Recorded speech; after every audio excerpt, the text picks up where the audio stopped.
বাংলাদেশে এই মুহূর্তে বড় ইসলামিক রাজনৈতিক দল দুটির মধ্যে সবথেকে বড় একটি আলোচনার বিষয় তৈরি হয়েছে আসন সমঝোতা নিয়ে। একদিকে আছে দীর্ঘদিনের সংগঠিত দল বাংলাদেশ জামায়াতে ইসলামী, অন্যদিকে আছে ক্রমবর্ধমান আলোচনায় থাকা ইসলামী আন্দোলন বাংলাদেশ চরমোনাই। কিন্তু প্রশ্ন হলো, ভোটের বাস্তবতায় এই দুই দলের অবস্থান কি এক কাতারে, নাকি রাজনীতির অঙ্কে বড় ধরনের ফারাক রয়েছে? আজকের ভিডিওতে আমরা আবেগ নয়, স্লোগান নয়, সংখ্যা, ইতিহাস আর বাস্তব রাজনৈতিক পরিস্থিতি দিয়ে এই প্রশ্নের উত্তর খুঁজব। রাজনীতি সব যুক্তির শুরু হয় এক জায়গা থেকে, ভোটের হিসাব। চলুন একটু পেছনে যাই। 1991 সালের নির্বাচন আমরা যদি দেখি, তাহলে জামাত ইসলামী এককভাবে পেয়েছিল 12.13% ভোট এবং আসন পেয়েছিল তারা 18টি। অপরদিকে ইসলামী আন্দোলনও 1991 সালে তারা নির্বাচনে অংশগ্রহণ করেছিল এবং সেখানে তাদের ভোটের যে হিসাবটা পার্সেন্টেজে সেটা ছিল 0.27% এবং তাদের আসন ছিল সম্পূর্ণভাবে শূন্য। এই নির্বাচনে স্পষ্ট হয় দুটি দলের ভোট ব্যাংকের মধ্যে ব্যবধান কতটা বিশাল ছিল। এরপরে নির্বাচন 1996 সালে জামাত পেয়েছিল 8.61% ভোট এবং তাদের আসন সংখ্যাও 3টি ছিল। অপরদিকে ইসলামী আন্দোলনের ভোটের শতকরা আরও কমে এসেছিল, সেখানে তাদের হয়েছিল 0.03% এবং ফলাফল একই, কোনো আসন তারা সেবারও পায়নি।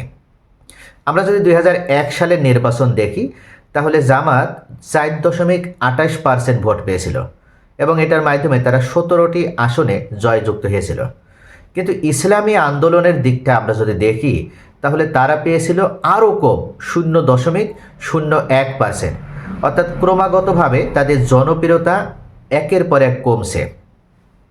এখানে লক্ষ্য করার বিষয়, ভোট কমলেও জামাতের সাংগঠনিক শক্তি ও জোট রাজনীতির কারণে তারা উল্লেখযোগ্যভাবে আসন পেয়েছিল।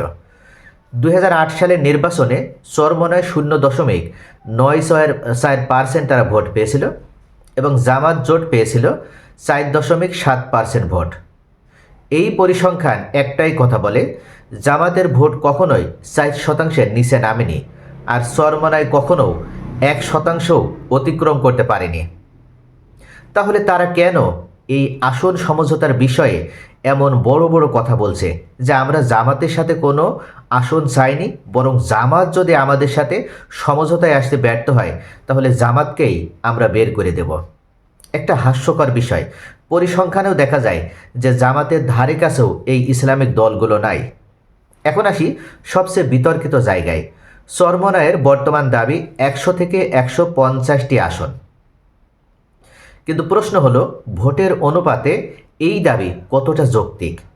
ধরি খুব রক্ষণশীল হিসাব, জামাতের ভোট 4% আর চরমোনাইয়ের ভোট 1%-এর নিচে।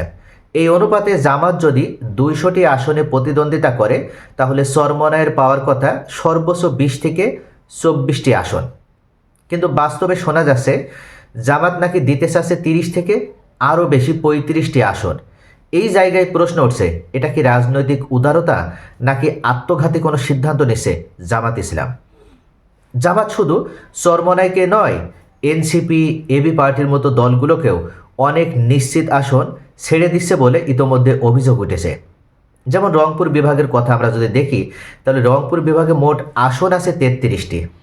এর মধ্যে অন্তত 24টি আসনে জামাত শক্তিশালী অবস্থানে রয়েছে, কিন্তু শোনা যাচ্ছে এই আসনগুলোর বড় অংশ এনসিপি ও চরমোনাইকে দিয়ে দেওয়া হচ্ছে জামাতের পক্ষ থেকে। তৃণমূলের কর্মীরা বলছেন নির্বাচন হবে মূলত ধানের শীষ বনাম দাঁড়িপাল্লা, অন্য প্রতীকে মানুষ ভোট দিতে আগ্রহী নয়। আরও অভিযোগ উঠছে চরমোনাই জাতীয় পার্টির সাবেক ও বিতর্কিত নেতাদেরও মনোনয়ন দিচ্ছে, যাদের গ্রহণযোগ্যতা ইতোমধ্যেই প্রশ্নবিদ্ধ। যেমন আমরা জামাতের নীতি ও আদর্শ নিয়ে যদি কথা বলি, তাহলে আলী হাসান মোহাম্মদ মুজাহিদের ছেলে আলী আহমদ মাবরুর লিখেছেন, দল বা নেতা মুখ্য হবে না। এই থিওরি সব জায়গায় সমানভাবে প্রয়োগ হচ্ছে না। অর্থাৎ অনেকে মনে করছেন বর্তমান আমির ডাক্তার শফিকুর রহমান যেভাবে আসন ছাড়ছেন তা রাজনৈতিক চ্যারিটিতে একটা পরিণত হচ্ছে। তুলনাটা মনে হচ্ছে বিএনপির সঙ্গে। বিএনপি কখনোই তাদের জোট সঙ্গীদের 30টির বেশি আসন ছাড়েনি, তাহলে জামাত কেন ছাড়ছে? এখানেই একটা বড় প্রশ্ন তৈরি হয়ে যাচ্ছে। যেমন আমরা এই জায়গায় ইতিহাস না বললে বিশ্লেষণ কিন্তু অসম্পূর্ণ থেকে যাবে। আমরা যদি দেখি 1991 সালে জামাত কি করেছিল। 1991 সালে জামাত কিন্তু বিনা শর্তে বিএনপিকে সমর্থন দিয়ে ক্ষমতায় বসিয়েছিল। এর ফলাফল দলের তৎকালীন আমির অধ্যাপক গোলাম আজমকে জেলে যেতে হয়েছিল। অর্থাৎ আজকে জামাত যেভাবে রাজনৈতিক বদান্যতা বা পলিটিক্যাল চ্যারিটি দেখাচ্ছে, এতে কিন্তু তাদের সবসময় হিতে বিপরীত হয়েছে। 1991 সাল থেকে আমরা যে হিসাবটা, তাতে প্রথমেই 91 সালে জামাতের সমর্থনেই বিএনপি ক্ষমতায় গিয়েছিল। তার পরপরই কিন্তু অধ্যাপক গোলাম আজম, তাকে এই বিএনপি জেলে পাঠিয়েছিল। যুদ্ধ অপরাধের বিচারের সময় আমরা দেখেছি জামাতের শীর্ষ নেতারা ফাঁসির মঞ্চে গেলেন, তবুও দল জোটের রাজপথ ছাড়েনি। অর্থাৎ জামাতের শীর্ষ নেতারা জোটে থাকার কারণে তারা একের পর এক ফাঁসিতে ঝুলেছে, তারপরও তারা কিন্তু জোট ছাড়েনি। অর্থাৎ যদি তারা জোট ছাড়ত, তাহলে জামাতের এই শীর্ষ নেতৃবৃন্দ তাদেরকে ফাঁসির কাষ্ঠতে ঝুলতে হতো না। সাম্প্রতিক সময়ে জুলাই শহীদদের পরিবারগুলোর পাশে সবচেয়ে দৃশ্যমানভাবে দাঁড়িয়েছে জামাত ইসলাম। এই ইতিহাস বলছে জামাত বরাবরই বিশ্বস্ত ছিল এবং এখনও তারা বিশ্বস্ত রয়েছে। কিন্তু এই বিশ্বস্ততাই কি আজ দুর্বলতা হয়ে দাঁড়াচ্ছে? ভবিষ্যৎ সংখ্যা ও সতর্ক বার্তা নিয়ে যদি আমরা আলোচনা করি, তাহলে লেখক তারেক আহমেদ সতর্ক করে বলেছেন জামাত এবং এনসিপি জোট একটা ঐতিহাসিক ভুল হতে পারে। কারণ সুযোগ পেলে এই দলগুলোর মধ্য থেকেই জামাতের নেতাদের বিপদে ফেলার একটা উদাহরণ তো অতীতে কিন্তু রয়েছে। যেমন প্রশ্ন উঠছে, সলিড ভোট ব্যাংক থাকা সত্ত্বেও অপরিচিত বা বিতর্কিত প্রার্থীদের জন্য জামাত কি আত্মঘাতী সিদ্ধান্ত নিতে যাচ্ছে?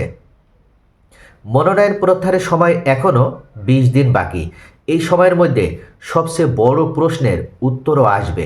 কিন্তু জামাত কি এই অতিরিক্ত উদারতা থেকে সরে আসবে, নাকি ইতিহাসের এক নতুন ভুলের দিকে হাঁটবে? এটা সময়ই বলে দেবে। তবে রাজনীতিতে একটা চূড়ান্ত সত্য সবসময়ই ছিল, এখনও আছে। সেটা হচ্ছে ভোটের অঙ্ককে যদি কেউ অস্বীকার করে, তাহলে বাস্তবতাও কিন্তু সেই দলের ক্ষেত্রে প্রতিশোধটাই নেয়।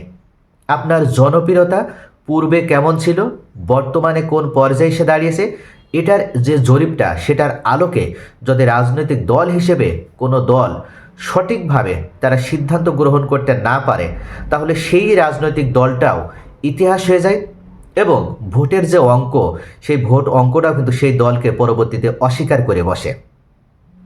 বিভিন্ন জরিপে আমরা দেখেছি জামাত ইসলাম বিএনপির সাথে সম পর্যায়ে তারা জনপ্রিয়তা লেভেলে রয়েছে। যেখানে সম্প্রতি প্রথম আলো অর্থাৎ সম্পূর্ণ একটা নিরপেক্ষ জরিপ তারা করেছিল, যদিও এই প্রথম আলো জরিপেও দেখানো হয়েছে জামাতের ভোট আগের থেকেও কয়েক গুণ বেশি পরিমাণে বৃদ্ধি হয়েছে। অর্থাৎ সব দিক থেকে জামাত অনেকটাই যে এগিয়ে রয়েছে এবারের ভোট যুদ্ধে, সেটা নিশ্চিত। তারপরেও তারা যদি তাদের মাঠ গোছানোর কাজে যারা দীর্ঘ 1.5 বছর ধরে পরিশ্রম করে আসছে, সেই সমস্ত ত্যাগী নেতাদের বাদ দিয়ে এমন বিতর্কিত বিভিন্ন এনসিপি, ইসলামী আন্দোলন বাংলাদেশ, এবি পার্টি এবং অন্যান্য রাজনৈতিক দলের নেতাদের যাদেরকে জনগণ চেনেই না, এমন লোকদের হাতে যদি নির্বাচনের দায়িত্ব বা এই ভোটের দায়িত্ব অর্পণ করে, সেক্ষেত্রে তারা কতটুকু সফল হবে সেটা কিন্তু সময়ই বলে দেবে।